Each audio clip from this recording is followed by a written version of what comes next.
Good morning, welcome to our intellectual quality और learning platform. तो हम अपने डेली करंट अफेयर सीरीज की ओर आगे बढ़ते हैं। उससे पहले कुछ मोटिवेशनल कोट्स के बारे में जानेंगे। अगर आपके सपने आपको बुला रहे हैं तो समझ लीजिए आप में उन्हें पूरा करने की क्षमता है।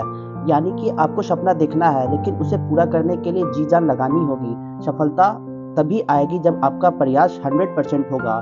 तो इसी के साथ हम अपने डेली करंट अफेयर सीरीज की ओर आगे बढ़ते हैं। उससे पहले आप सभी लोग टेलीग्राम ग्रुप पर जुड़ जाइएगा। यहाँ पे आपको सारे पीडीएफ प्रोवाइड होंगे हमारे यूट्यूब सेशंस के। तो चलिए 17 जनवरी 2024 के सारे करंट अफेयर्स को डिटेल में कवर करेंगे, तो वीडियो के अंत तक बने रहिएगा। क्वेश्चन नंबर 1, हाल ही में अंतर्राष्ट्रीय ऊंट महोत्सव कहाँ शुरू हुआ है? तो राइट आंसर होगा राजस्थान में। राजस्थान में हाल ही में इंटरनेशनल कैमल फेस्टिवल को शुरू किया गया। तो जानते हैं इसके पॉइंट्स के बारे में।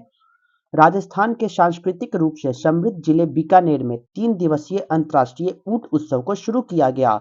इसी के साथ यह महोत्सव की शुरुआत एक आकर्षक हेरिटेज वॉक के साथ हुई, जिसने लोक संस्कृति के उत्सव के लिए एक मंच तैयार किया, जिसने घरेलू और विदेशी दोनों पर्यटकों को मंत्रमुग्ध भी कर दिया गया। तो आपको ये पॉइंट याद रखना होगा कि राजस्थान के बीकानेर में इंटरनेशनल कैमल फेस्टिवल को शुरू किया गया है, जो 3 दिवसीय इंटरनेशनल कैमल फेस्टिवल है। तो आपको ये पॉइंट्स याद रखना होगा। तो चलते हैं इसी के साथ क्वेश्चन नंबर 2 की ओर। हाल ही में भारतीय सेना द्वारा सैन्य इतिहास के डिजिटल संग्रह के लिए कौन सी परियोजना को शुरू की गई? तो आपको याद रखना होगा कि प्रोजेक्ट शौर्य संकलन। इसी के साथ इंडियन आर्मी की digital collection of military history के रूप में इसको स्टोर करके रखा जाएगा, जो प्रोजेक्ट शौर्य संकलन का एक प्रमाण है। तो जानते हैं इसके पॉइंट्स के बारे में कि आखिर क्या है। भारतीय सेना ने डिजिटल इंडिया विजन के एक हिस्से के रूप में अपने समृद्ध और गौरवशाली इतिहास को संरक्षित करने के लिए प्रोजेक्ट शौर्य संकल्प को लॉन्च किया। इसी के साथ सेना अपने इतिहास को भविष्य के लिए सुरक्षित रखना चाहती है। उन्होंने लगभग 700 घंटे की ऑडियो विजुअल सामग्री और 11 लाख पृष्ठों के अवर्गीकृत रिकॉर्ड संग्रहित किए हैं। ये रिकॉर्ड 1948 के जम्मू और कश्मीर संघर्ष, 1961 के गोवा की मुक्ति ऑपरेशन विजय और 1965 और 1971 के भारत पाकिस्तान युद्ध से संबंधित है। तो आपको ये पॉइंट याद रखना होगा कि ये बहुत ही इंपॉर्टेंट पॉइंट्स हो जाएंगे इंडियन आर्मी के लिए, कि इन्होंने लॉन्च किया है प्रोजेक्ट शौर्य संकल्प, जिसके माध्यम से क्या होगा कि उनकी पुरानी यादों को प्रिजर्व करके रखा जाएगा। It's rich and glorious history को कैद करके रखा जाएगा as a digital India vision के रूप में। तो आपको ये पॉइंट्स याद रखना होगा कि ये बहुत ही इंपॉर्टेंट पॉइंट्स हो जाएंगे इंडियन आर्मी के लिए। आपको मेन एग्जाम के पॉइंट ऑफ व्यू से याद रखना होगा कि इंडियन आर्मी के द्वारा हाल ही में प्रोजेक्ट शौर्य संकल्प लॉन्च किया गया, जो एक बहुत ही ग्लोरियस हिस्टोरिकल रिकॉर्ड को रखने के लिए बनाया गया है। नेक्स्ट क्वेश्चन नंबर 3 की ओर। हाल ही में दिवंगत मशहूर शायर मुनव्वर राना का संबंध किससे था? तो राइट आंसर होगा उर्दू से। इनका संबंध उर्दू से था। ये एक फेमस पोएट थे जो अब इस दुनिया में नहीं रहे। तो जानते हैं इनके पॉइंट्स के बारे में। मशहूर शायर मुनव्वर राना का 14 जनवरी 2024 को उत्तर प्रदेश के लखनऊ में Sanjay Gandhi post graduate institute of medical sciences में निधन हो गया। वह 71 वर्ष के थे। वह लंबे समय से गले के कैंसर से पीड़ित थे। श्री मुनव्वर राना को 2014 में ज्ञानपीठ पुरस्कार से सम्मानित भी किया गया। मुनव्वर राना का जन्म उत्तर प्रदेश के रायबरेली में हुआ था। उन्हें उर्दू साहित्य और कविता में उनके योगदान के लिए व्यापक रूप से पहचाना गया था। आपको ये पॉइंट याद रखना होगा कि फेमस पोएट मुनव्वर राना जी का हाल ही में निधन हो गया है, जो 14 जनवरी को इनका निधन हो गया था। कि उनकी एज क्या थी? तो 71 वर्ष की उम्र में उनकी मौत हो गई। और वे एक उर्दू लिटरेचर एंड पोएट्री के बहुत बड़े ज्ञाता थे। आपको ये पॉइंट्स को याद रखना होगा। नेक्स्ट क्वेश्चन नंबर 4 की ओर। हाल ही में भारतीय सेना दिवस 2024 कहाँ आयोजित किया गया है? तो राइट आंसर होगा लखनऊ। लखनऊ में इंडियन आर्मी डे 2024 को सेलिब्रेट किया गया। तो जानते हैं इसके पॉइंट्स के बारे में। हर साल 15 जनवरी को भारत अपनी बहादुर भारतीय सेना का जश्न बेहद गौरव और कृतज्ञता के साथ मनाती है। भारतीय सेना दिवस 2024 का विषय राष्ट्र की सेवा में है। भारत ने वर्ष 2024 में अपना 76वां सेना दिवस मनाया। इसी के साथ इस वर्ष परेड का नेतृत्व लखनऊ स्थित सेना की मध्य कमान द्वारा किया जाता है। सेंट्रल कमांड उन 7 समूहों में से एक है जो भारतीय सेना बनाते हैं। पिछले साल दक्षिण कमान बेंगलुरु में परेड की प्रभारी थी। भारतीय सेना 2024 को प्रौद्योगिकी अवशोषण वर्ष के रूप में मनाएगी। ये पॉइंट्स याद रखिएगा, बहुत ही इंपॉर्टेंट पॉइंट्स है कि हर वर्ष हम लोग 15 जनवरी को इंडियन सेलिब्रेट्स करते हैं एज अ इंडियन आर्मी के रूप में। और आज 2024 का थीम क्या है? इंडियन आर्मी डे का थीम क्या है? तो in the serving of the nation India celebrates 26th army day in the year 2024। इसका थीम को याद रखना होगा, थीम बहुत इंपॉर्टेंट हो जाएगा कि in the service of the nation 2024 का इंडियन आर्मी डे का थीम है। इस वर्ष कौन सा हम लोग सेलिब्रेट कर रहे हैं, तो 76वां आर्मी दिवस सेलिब्रेट कर रहे हैं 2024 के। कौन सा दिन हर वर्ष मनाते हैं, तो 15 जनवरी को हर वर्ष हम लोग इंडियन आर्मी डे सेलिब्रेट करते हैं। तो चलते हैं इसी के साथ क्वेश्चन नंबर 5 की ओर। हाल ही में विश्व आर्थिक मंच की 54वीं वार्षिक बैठक कहाँ शुरू हुई है, तो राइट आंसर होगा दावोस। दावोस में हाल ही में 54th annual meeting of the world economic forum को स्टार्ट किया गया। तो जानते हैं इसके पॉइंट्स के बारे में। विश्व आर्थिक मंच की 54वीं वार्षिक बैठक 15 जनवरी 2024 से स्विट्जरलैंड के दावोस में शुरू की गई। इसी के साथ पुनर्निर्माण ट्रस्ट के आदर्श वाक्य के तहत विश्व आर्थिक मंच की 54वीं वार्षिक बैठक का उद्देश्य ये था कि विश्वास के बुनियादी ढांचे, पारदर्शिता, सुसंगतता और जवाबदेही पर चर्चा भी करना है। बैठक में नई तकनीक और उसके प्रभाव से उत्पन्न होने वाले अवसरों का पता लगाया जाएगा और नीति निर्माण और वैश्विक साझेदारी के मुद्दों पर भी चर्चा की जाएगी। तो आपको ये पॉइंट याद रखना होगा कि 54th annual meeting of the world economic forum कहाँ पे आयोजन किया जा रहा था, तो स्विट्जरलैंड के दावोस में इसका आयोजन किया जा रहा है। कब स्टार्ट हुआ था, तो 15 जनवरी से इस मीटिंग का अनावरण हो चुका है। चलते हैं नेक्स्ट क्वेश्चन नंबर 6 की ओर। हाल ही में भारत के पहले और एशिया के 5वें डार्क स्काई पार्क के रूप में किसे मान्यता दी गई, तो राइट आंसर का पेंच टाइगर रिजर्व को हाल ही में इंडिया का पहला और एशिया का 5वां डार्क स्काई पार्क के नाम से जाना गया। तो जानते हैं कि आखिर क्या है ये dark sky reserve.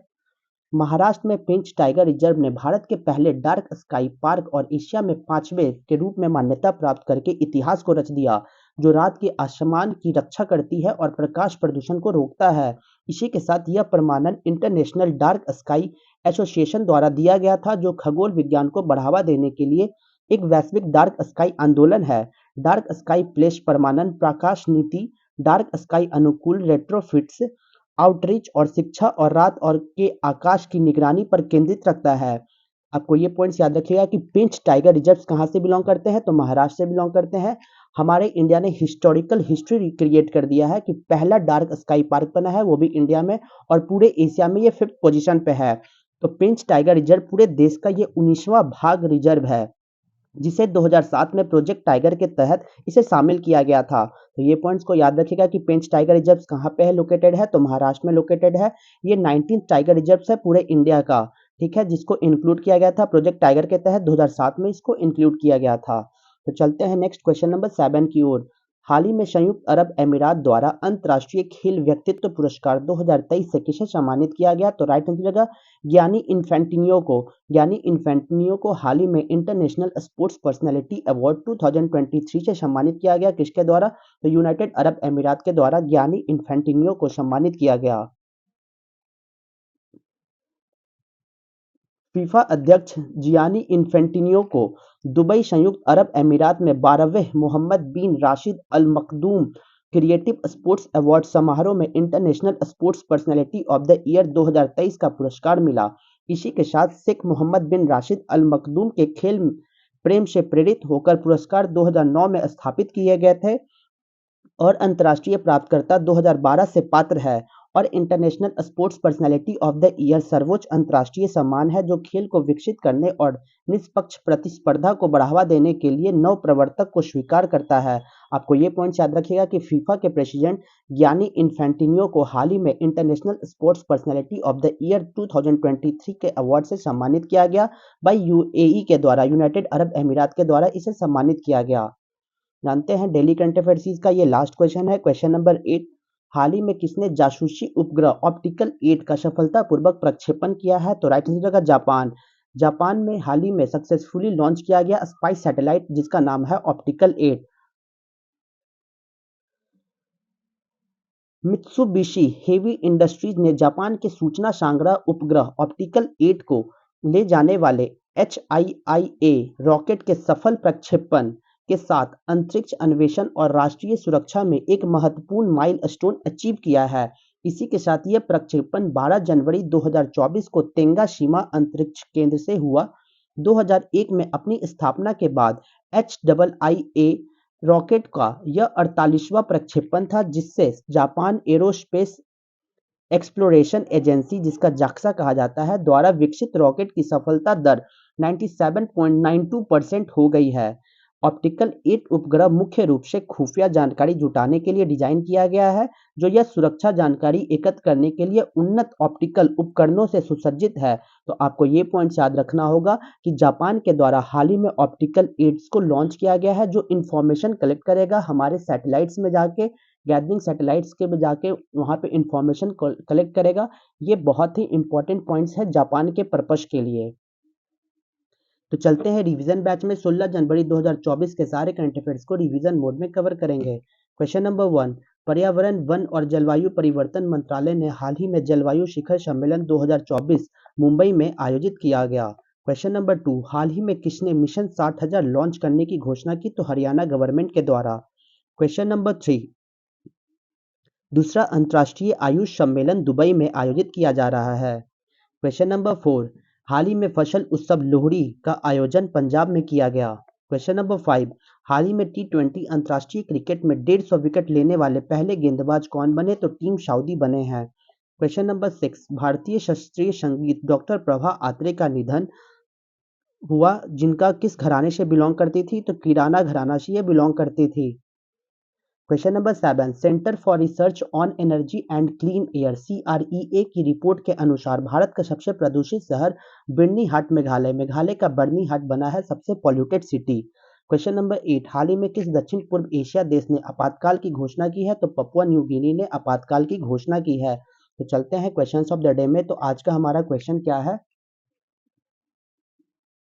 Saddam beach is located in which state? Sadam समुद्र तट किस राज्य में स्थित है? Option A Tamil Nadu, option B Kerala, option C Maharashtra या ऑप्शन डी कर्नाटका। आपको आंसर कमेंट बॉक्स में देना होगा।